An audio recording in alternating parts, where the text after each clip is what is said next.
주간 경제 뉴스를 종합하는 시간 경제운입니다. 체코 원전 수출 계약을 따낸 한국 수력 원자력과 미국 원전 회사인 웨스팅하우스 간의 법적 분쟁이 종결됐습니다. 한수원은 법적 불확실성이 해소됨에 따라 유럽 원전 시장 공략에 박차를 가할 계획입니다. 그 관련인 홍 기자의 뉴스 포인트에서 다뤄보겠습니다. 지금 자리에 홍경표 기자 나와 있습니다. 안녕하십니까? 안녕하세요. 네, 한수원하고 또 웨스팅하우스가 이제 네. 법적 분쟁을 끝냈다고요. 네, 한수원과 한국전력은 미국 웨스팅하우스와의 지적 재산권 분쟁을 종결하고 향후 글로벌 원전 시장에서 협력하기로 합의했다고 공식적으로 발표했습니다. 예. 이를 바탕으로 글로벌 원전 시장에서의 경쟁력을 강화하기로 결정했는데요. 한수원 사장은 이번 합의는 한수원과 웨스팅하우스 간 더욱 긴밀한 협력을 구축하는 계기가 될 것이다.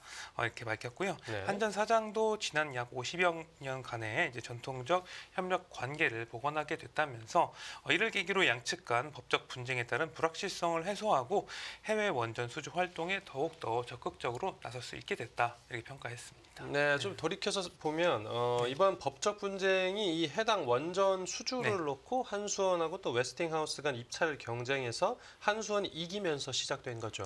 네, 우리나라가 작년에 체코 두코바니 원전을 수주했었는데요. 네.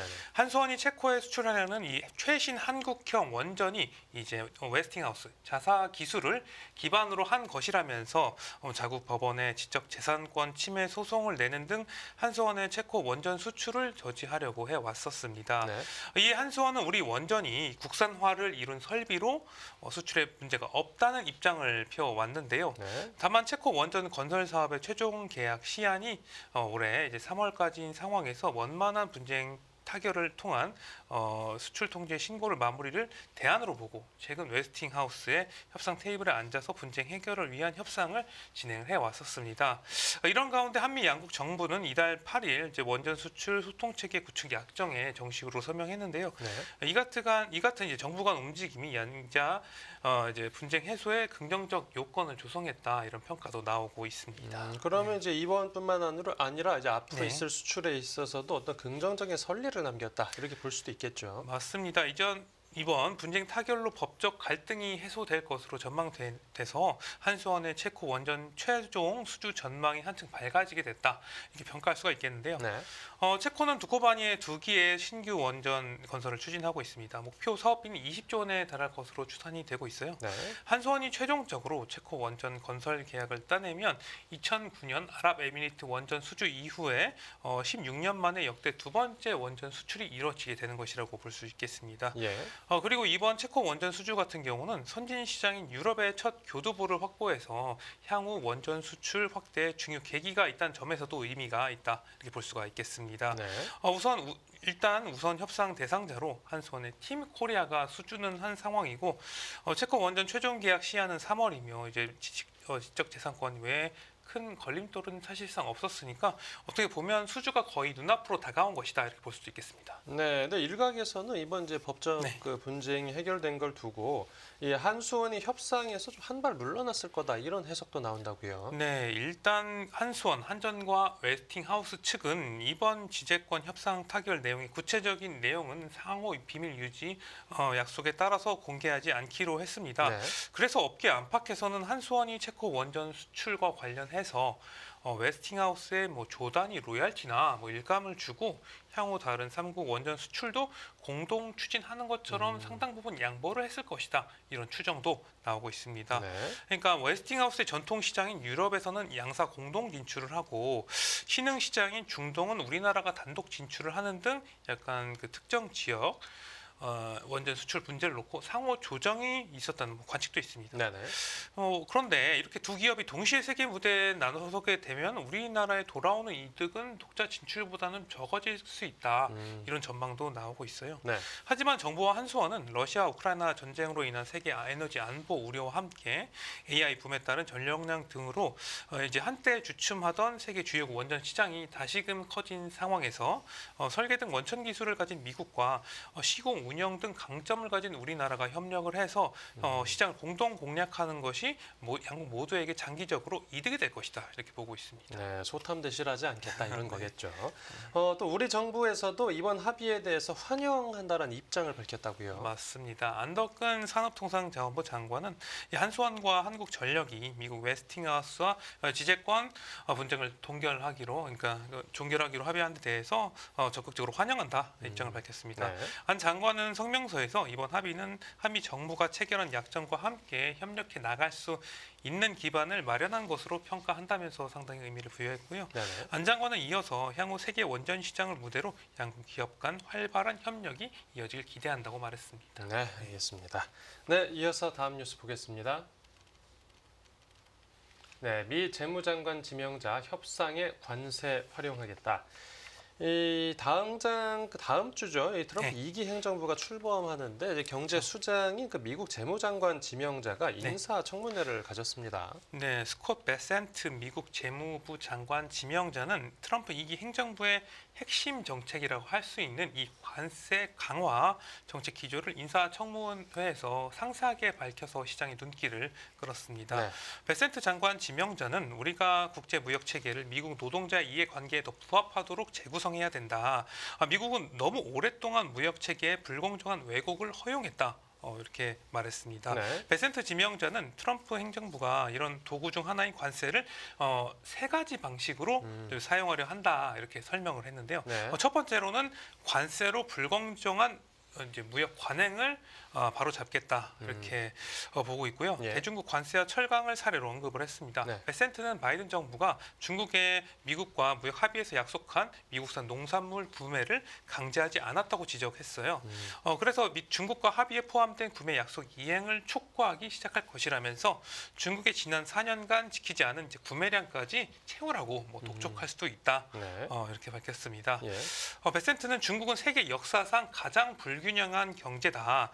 중국은 심각한 경기 침체에 불황을 겪고 있고 그들은 정말 필요한 내부 재조정 대신 수출로 문제를 해결하려고 하고 있다. 이렇게 비판하기도 했습니다. 네, 네. 그리고요.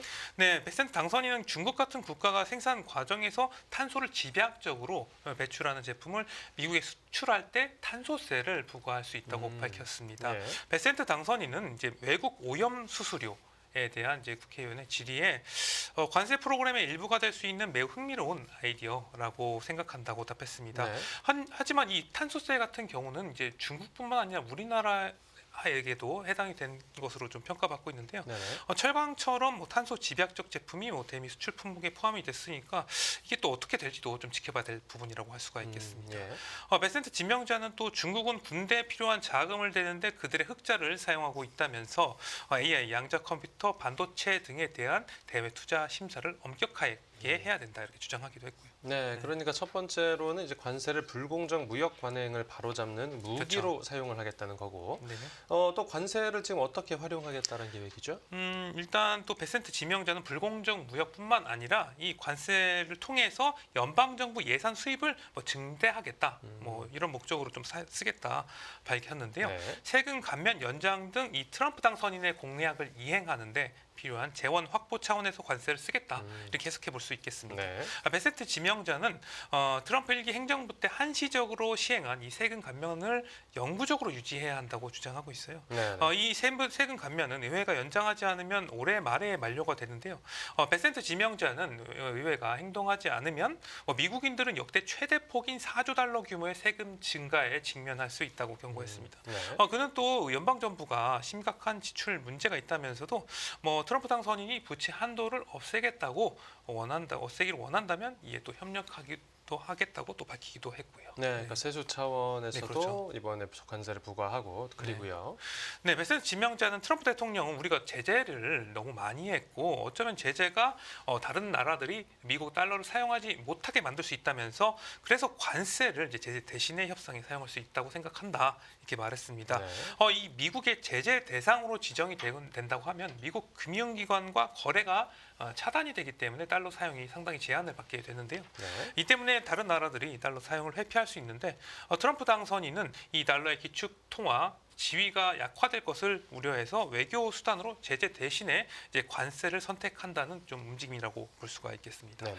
베센트 지명자는 관세를 협상 도구로 사용한 사례로 트럼프 당선인이 멕시코의 펜타닐 문제 해결에 협력하지 않는다고 하면은 25% 관세를 부과하겠다고 한 것을 이제 거론을 했어요.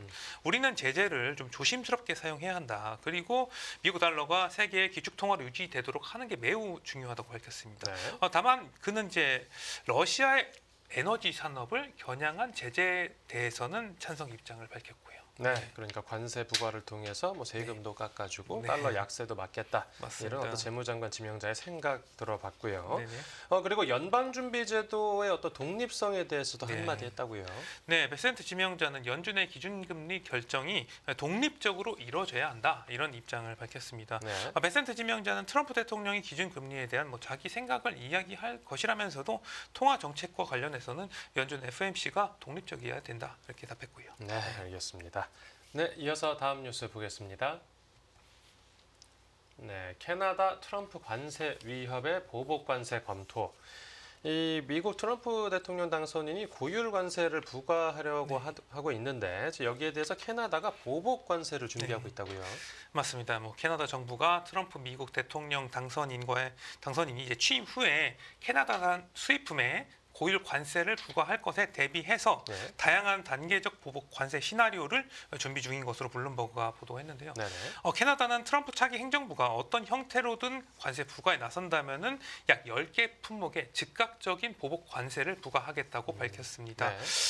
앞서서 트럼프 당선인은 작년 11월 마약과 범죄자들이 캐나다와 멕시코 국경을 통해서 미국에 유입된다면서 이 문제가 해결되지 않는다고 하면은 25% 관세를 부과하겠다고 밝혔습니다. 네.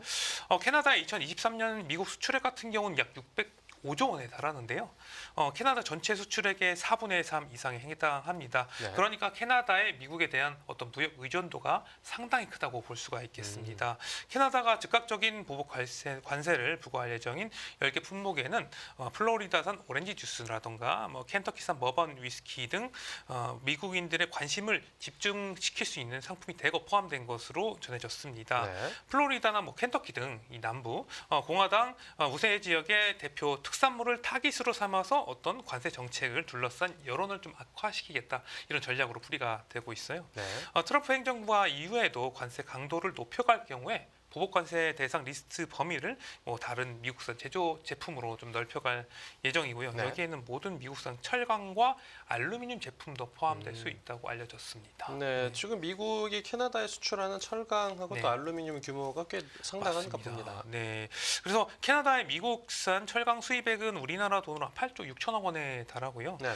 미국산 알루미늄 수입액은 한 2조 8천억 원 가량으로 집계가 됐습니다. 네. 주스틴 트리도 캐나다 총리는 모든 옵션을 검토 중이며 이 트럼프 관세 비대에 대응하는 달러 대 달러 방식의 맞대응을 지지한다 이렇게 밝혔습니다. 이 보복 관세 잠정 리스트는 철강, 뭐 알루미늄 등을 포함해서 최대 152조 원에 달할 것으로 추산이 되고 있고요. 네, 알겠습니다. 오늘 뉴스 포인트는 여기서 정리하죠. 잘 들었습니다. 감사합니다.